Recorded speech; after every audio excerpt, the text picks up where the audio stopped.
Hello and welcome back to Homeschool Together. Today we're going to be showing how much money we spend in the holidays when Ariel gets deals and buys lots of games. You can keep a running tally of the total dollars spent and put it down in the show notes below. Maybe we'll send you an autographed picture of the bill. Look, this is not a cry for help, I promise. It's just that we have collected games for quite a long time. What you're about to see, I'm going to be honest, it's probably a sixth, maybe a seventh of the total collection. I just want you to know this. I feel personally attacked. This is not me. This is not me. This is her. But in our defense, a couple of these games we have had for over 20 years. That is true. And some of these games have traveled with us, and now we're finally getting the full force of all of this great game collection in our learning. As we learn and study the planet. So we wanted to talk about all the games we're going to use in all the different countries and things while we do this new Trekking the Globe. But we're also doing this whole biome study. And there is not a more perfect game for this than Planet.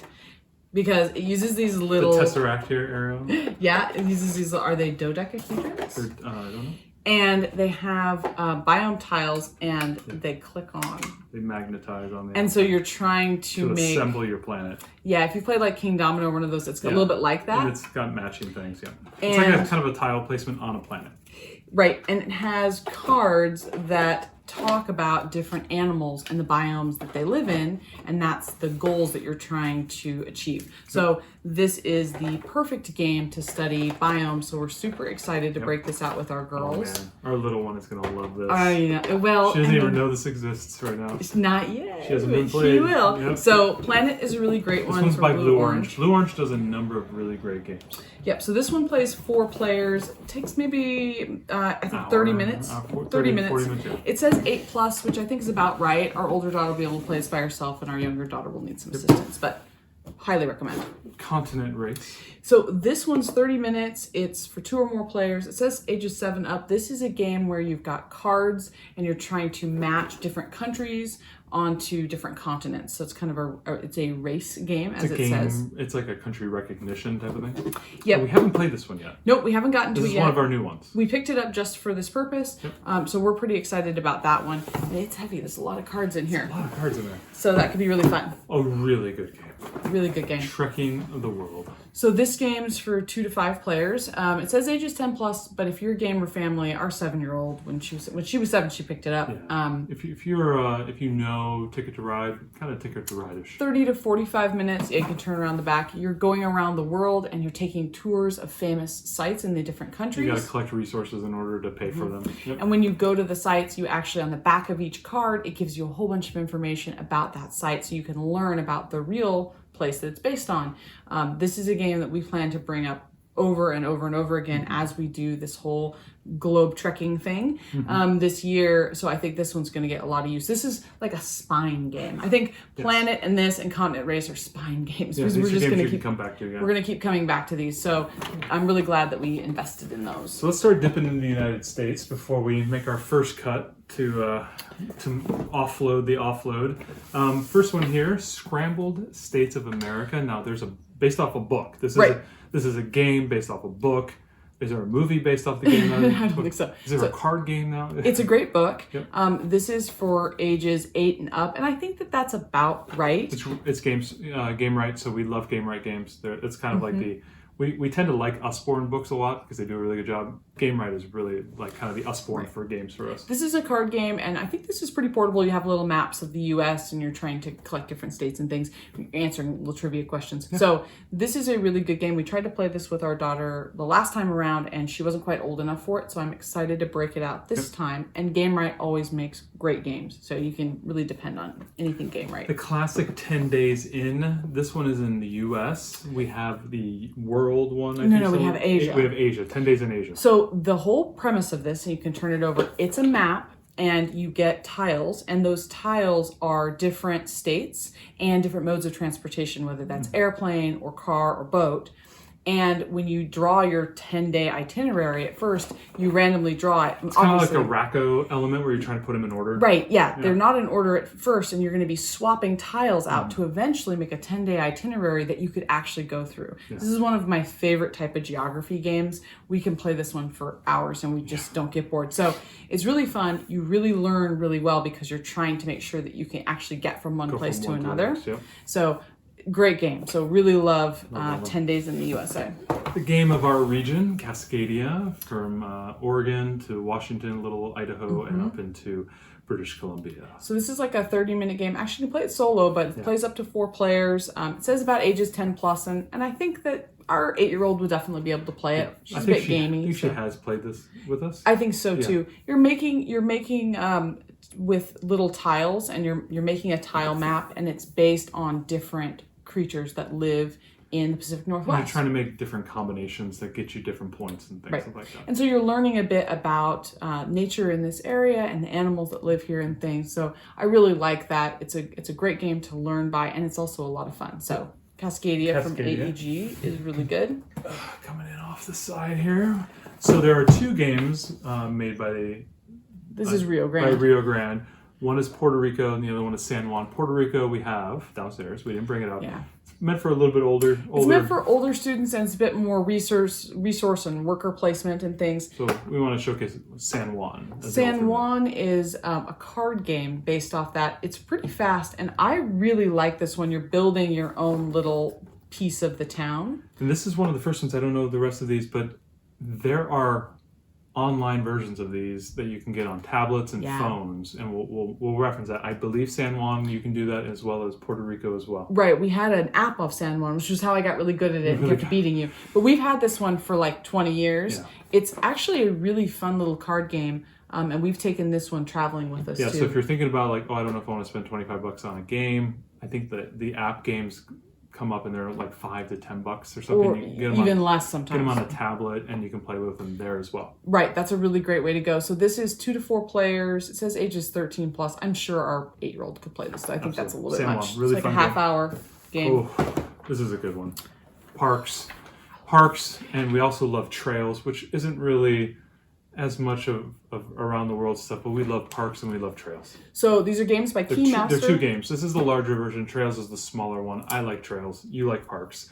Together, we like trails and parks. Yeah, this one's got some beautiful artwork. Basically, you're going to be going down, collecting resources, and you're going to be visiting different national parks. Yeah. So depending on the features of that national park, if it's more water-based or forest, you have to collect different resources. Yeah, more mountains, more water, or if it's a desert, you got to get sand or rocks and things of that nature. So this is a little bit older game, and I don't know what it says on it. Yeah, so 1 to 5 players, ages 10 and up. I think that's about right, and it's about a 40-minute game. There's enough mechanics in here that it will require the little bit older learner.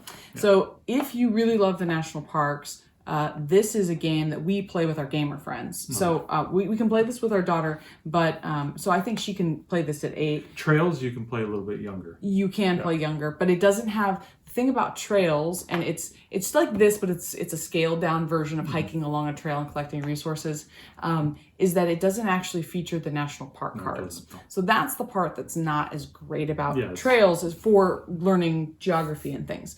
But this is one of our favorite games to play as a family, as with our game friends. I believe this is in, I think I've seen this in Fred Meyer, Walmart. I think they are selling this more widely now, so you can probably find it pretty easily. Yeah, this is a high quality game. My parents got it for us for Christmas, and we love this one as just a normal game to play even without the geography element.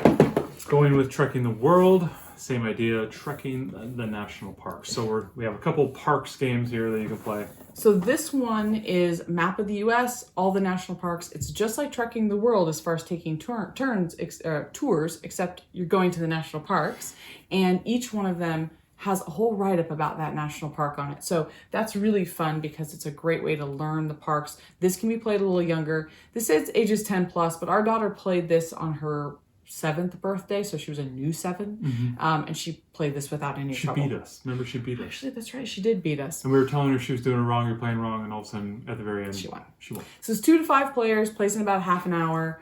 This is a really good one. So if you're into the national parks, but your kids and you aren't up for the parks game, go for trekking. Yeah, younger, a little bit older. Right. Yeah. I think that's a good way to say it. Here, let's snap fingers. Ready on 3. Ready? 1, 2, 3, and we're back. Hey, where did the games go? Oh, right here. Let's start with. We're going to Europe. Let's go to And Europe. actually, from the looks of it, kind of the Iberian Peninsula, but Canasta Caliente. Yeah, this is a really fun version of a canasta that's based off of all flamenco stuff. So this is really cool if you're going to do something. This one cannot close because we've taken it camping so many times. This one is, oh my gosh, this one is over 17 years old. Yes, yes. So we've taken it camping a lot.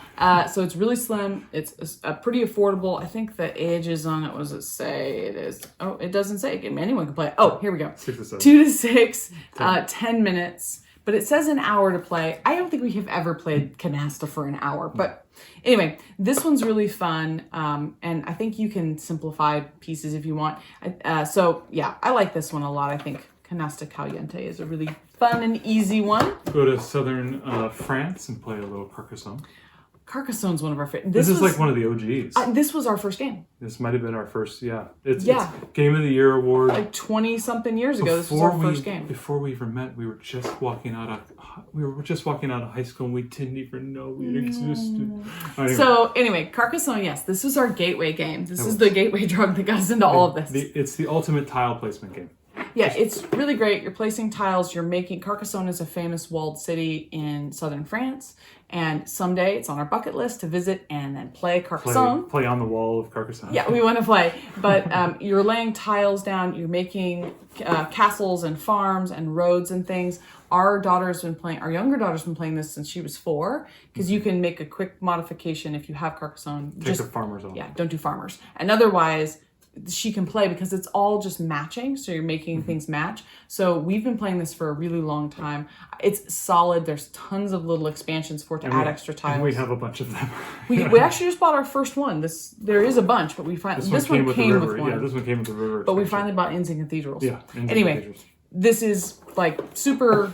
This is like base level Euro gaming. So go to Greece with Santorini.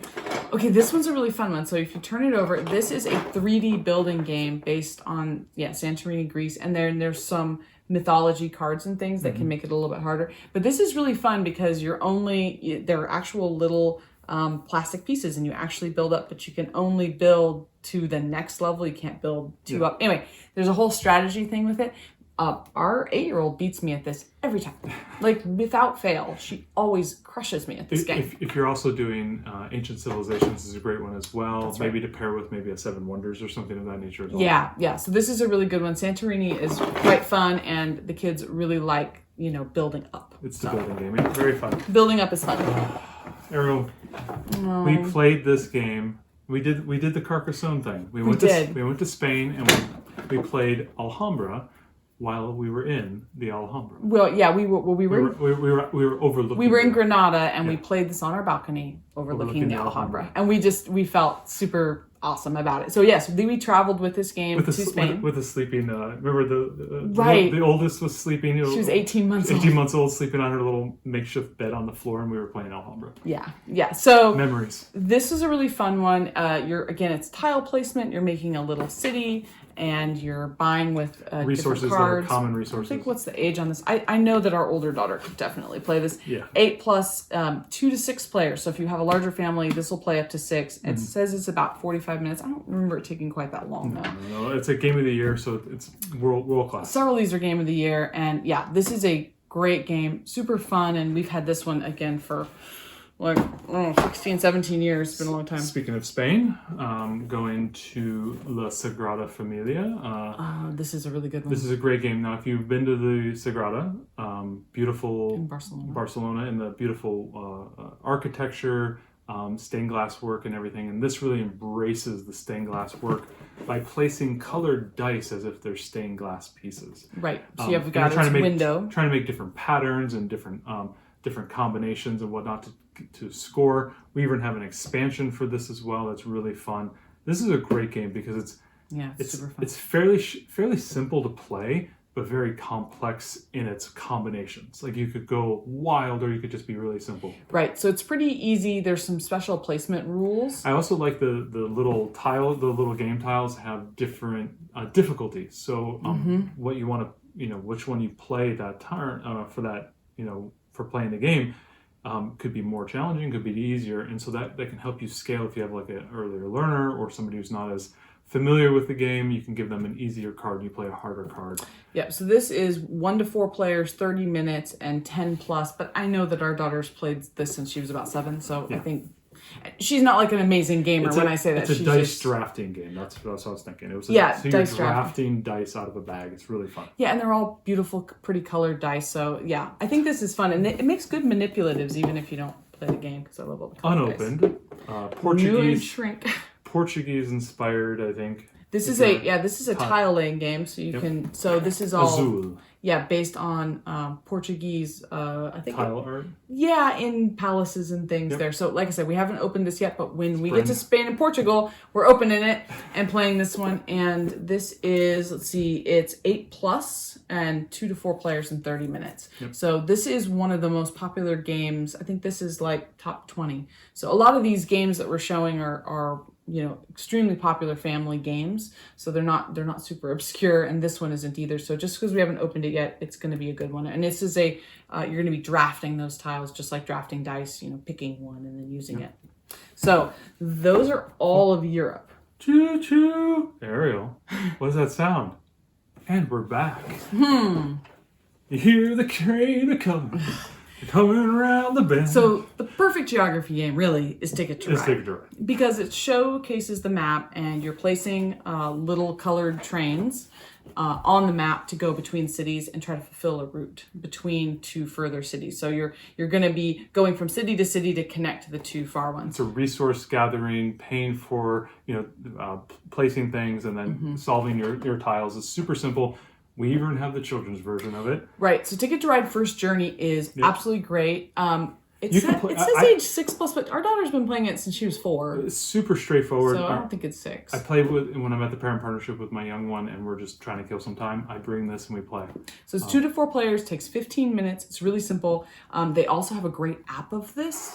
Yes. It's a really good app. Well, I don't know about for the first journey. They do. So they have it for first journey it. and regular Ticket to Ride. There are apps as well, so you can purchase those on tablets.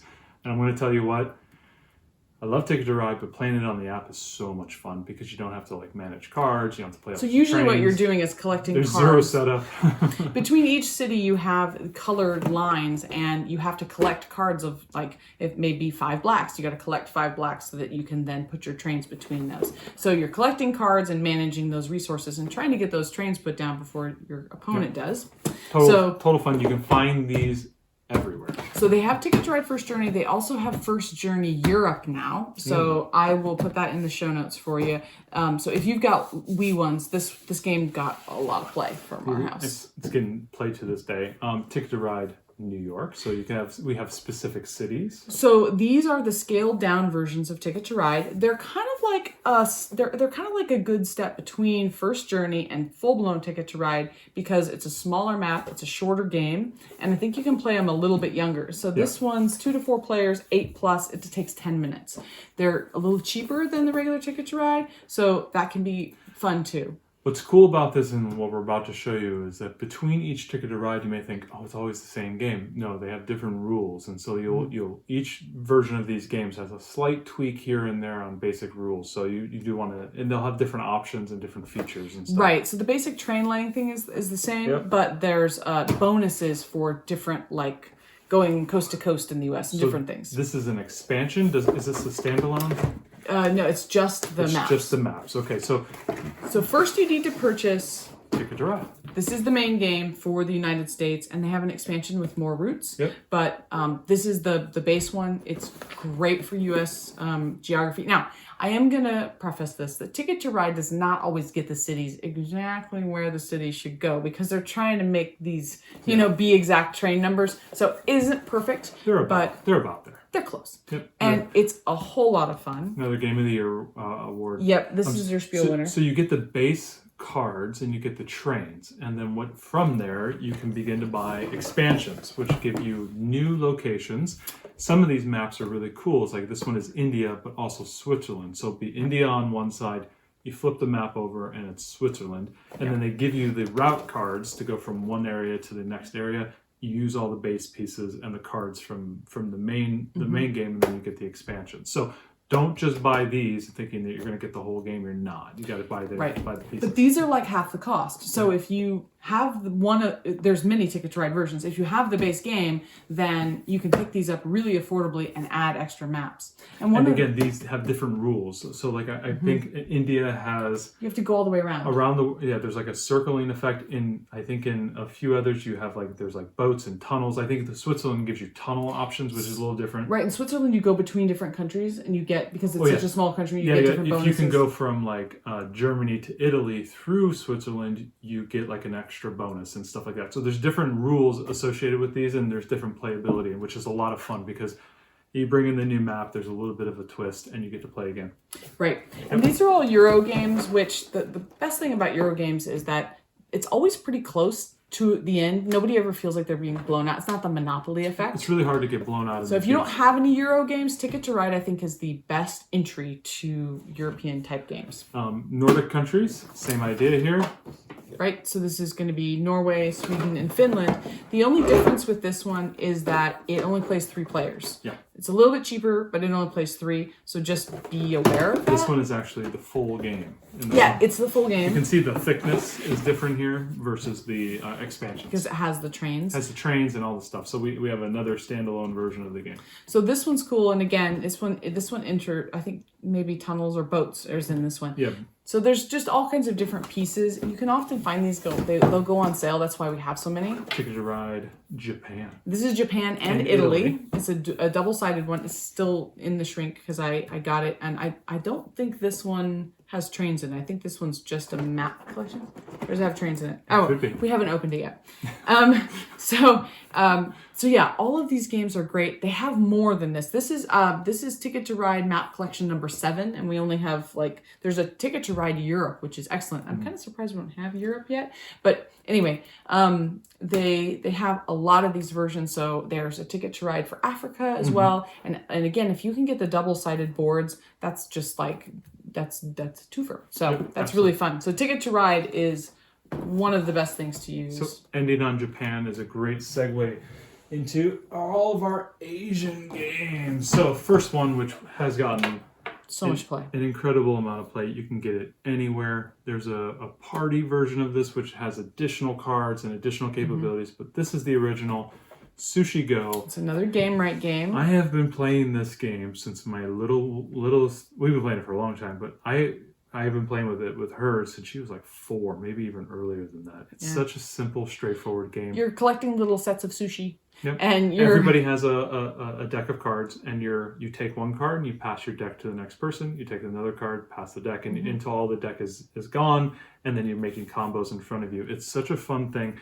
The Sushi Go party allows you to have new cards that have new capabilities and new rules and everything, but basically the basic is Sushi Go. This is such a great, and it comes in a nice tin, so it survives the travel to the school and everything. Right, but the tin is great. Essentially, it's just a deck of cards, and it's all it is. But it's in a nice tin. We played countless hours of Sushi Go. It's great for multiplication practice too. I mean, all these games are great for adding and things, but this one, because it's all about multipliers, it's really good for that. But our little one plays great. I mean, she understands all the principles, and she wins half the time. You're absolutely correct. She really wins a lot. I reluctantly text my wife to log the games. The little one beat me in Sushi Go again. Hanabi. I believe this won Game of the Year. This did win Game of the Year. So this is a card game. Such a simple game that is so cool. It is. So it's a card game. Imagine this. All these games that we showed you, a bunch of were big boxes. Game of the Year. Game of the Year. Also Game of the Year. Super small. This one is, it says 2 to, let's see, how many players does it do? 2 to 5, 30 minutes, 8+. I think that's right. And this is a cooperative fireworks game. Right, so you're making different fireworks displays, but you can't talk about what cards each of you has. You have to be quiet. You have to be quiet. So you have to kind of communicate in certain ways. And It's really fun. It can be, if it's one of those things where if you and your spouse are like not on the same page about something, they get really frustrated with each other. But it's actually really cool and it's different. A lot of these games we've talked about are like collecting resources and playing cards, and that this is just a totally different one, and you can pick it up really affordably. Yeah. So I like Hanabi a lot. Hanabi a lot. This is one you have to takes practice to get good at Hanabi. So we had 10 days in America. This game is no longer in print, but you can find used copies online. 10 days in Asia. This one's really good. Same rules, same thing, but it's just focused in Asia as opposed to the U.S. Right. This one, I learned a lot of my own geography over Asia. We have played a lot of this. We used to play this before we had kids, and it was a lot of fun. Yeah, I this is love a great game. This is just, it's just simple. It's Racco with countries. It's a terrific game. Now this game our friends brought over. This is one of those things where you have game group and you have some friends who bring games and they've got games and you've got games and they're really into games like you're into games, and all of a sudden they bring over a new game and you play it and you're like, you look at your wife and go, yeah, go buy that one. Right. She leans over and she goes on Amazon and she hits the buy button and it's there the next day. He gives me a hard time about the games, but whenever he plays one he really likes, he's like, we're gonna buy this one. Yeah, we're gonna buy this one. This is called Takanoko. Right, so this is the Emperor of China. In gesture of peace, offer the Emperor of Japan a giant panda. And you've been appointed the delicate task of caring for the panda and his bamboo garden. And so you're doing tiles and you're placing little characters. And you're building bamboo stacks. Yeah. And it's super cute. It sounds so silly, but it's so much fun. Super duper fun. Takanoko. Yeah, it's great. So 8+, 2 to 4 players, 45 minutes. I think that's all about accurate for this one. But this is a super fun game for adults and a little bit older kids. Yeah, I so think it's it'd be China themed, kind of like the Suro is similar to that. We just don't have a copy of that one. Right. Yeah. And I guess we could mention a couple of other. So Suro, Tsuro, I believe it is. Yeah, we'll put a link in the show notes. We've played that and the expansion Suro, of it. Well, Suro of the Seas is a different one. It has kaiju, but that's a cool one where you're playing with boats and you're putting boats along paths and stuff. I'll put a link in the show notes. It's also one of the most excellent games ever. Yeah. So there's that one. And we recently played a game with our friends called Lanterns, which such a great game. Was really good, and that's all China themed. So I'll put both of those in because we don't own them yet. Yeah. But they're definitely ones we really enjoyed, and they'd be great theming. Next one, if you have a Godzilla fan in your house who loves kaiju, King of Tokyo. So this one's a little bit looser on the theming, but basically you've got Godzilla. It's got Tokyo in the name when you talk about it. You've got Godzilla and other monsters, and they're attacking each other. And it's really fun, and it plays up to 6 players. You can start playing this probably about age 7, plays in half an hour. It's really fun, but it doesn't have anything else about Japan. It's just that you go into Tokyo and go out of Tokyo, and it's kaiju, and so there we go. But it's so fun, we wanted to mention it because we really enjoy this one. It's kind of a fun one. It's a good one. So that was the games. Again, I want to stress is about 1/8 of our entire collection. Why does the number keep getting smaller every time you say it? Just 1/12 of our collection. Ariel, look, the people don't see there's a wall of games. These are the miscellaneous games. This is the Battleship. This is the Monopoly. These aren't fit to be shown to people. This is the stuff we hide away. It's right there. The good stuff is down. It's like the good crystal is down in the displays. I purchased this stuff because I was like, listen, we are going to have children, and those children are probably going to like games, and I will have my own game group someday. And so we're just holding on to them. We're just keeping them warm for the children until they're ready. And now they finally are. Yeah, they're like hatching out of their cocoon. They're like, oh, mommy, what's going on? Play some games with me. Yeah, our little one especially loves the games. So these are ones we're going to be pulling out as we do these appropriate countries and playing. And the ones... And we'll remind you and reference them as we play. And if there's something that happens to come along through the magic of Amazon or... what's your game delivery thing you use? Game Nerds. Game Nerds. Through the magic of Game Nerds delivery, we will show them to you. We will show them to you. And the games that are too old for our youngest to play, we've just started doing teams with her. Mm-hmm. And that works really well because she really digs getting to... Teams meaning mom and older sister together, and daddy and younger sister, or vice versa. And we play as a group, and we play together. And so it's a great way to kind of bridge more complex playing. Great example is that is cartographers you guys have been playing lately, where That's a fantasy game. That's more of a fantasy game, but our oldest can play it. But our youngest, it's a little complicated for her. But she loves to do the drawing, if I'm right. You're drawing a map, and she loves the drawing drawing on map. like a grid and stuff. And so she's doing the drawing, but while you're playing the actual gameplay. And then through that like teamwork, they're starting to learn some of the rules and some of the theory and some of the gameplay. So if you're thinking about, I don't know if my youngest can play this with us, team up with them, show them how to play. That's a great way to kind of bridge that gap. Yeah, and it's also a great way for them not to be left out, because our youngest definitely doesn't want to be like, wow, that's a really cool game. Sorry, you can't play. No, go sit over there, play with the Legos. Don't touch us. Right, yeah. So it really works well. And I think that these games are going to get a ton of use this year as we do this journey around the world. So hope this was fun for you. This is not a cry for help, I promise. Trekking the World, I think, will be our first one. Yeah. No, it's such a great game. It's one of my favorites. So this was great. So stay tuned.